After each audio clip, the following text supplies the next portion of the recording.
There's only one way to find out. For the first of 3 oils, canola, it's flame on. We're good to go, Adam. It's heating up fast, 515 degrees, and it's only been like 6 minutes. This is nice and fast. 100 degrees later on, and the canola reaches its flash point, the temperature at which it can start to burn. Oh, I saw a little bit of fire. Did you see that? We're past the flash point. But once it gets to 680 degrees, it reaches a state called auto-ignition, where it's going to burst into flame, and there's nothing anybody can do about it. 600 and how much? 645. Oh, we're close to the auto-ignition point. And I see flame on it. All right. I see that's a grease fire. Yep, that's a grease fire, all right. And every fire safety rule in the land says do not do what Adam's about to.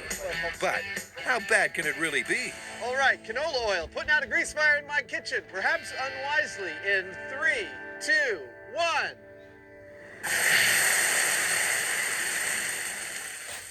Wow! That was a hell of a thing. It was. Proof, if it was needed, grease is the word. I was a little surprised at how large the fire was that came off of this. I'm glad we set this thing up remotely, because we would have had a problem if we were doing it right next to the stove. Sure, it's an horrific fireball. But before we get too carried away, let's not forget, the myth says with 8 ounces of water, it should go 30 feet. 12, 15. Oh my God, 20 feet. That's still 10 feet or 30% short. But the guys aren't done yet. A closer look at exactly what's going on, and you can see why this myth may just be possible.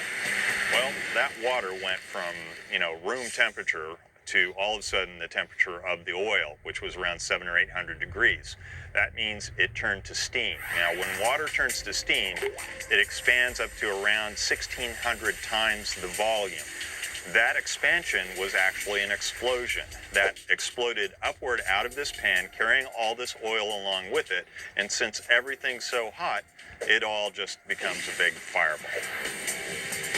But will it be big enough? One thing's for sure, the Mythbusters are going to do everything they can to push the feisty fireball to its utter limits. I guess you shouldn't do that.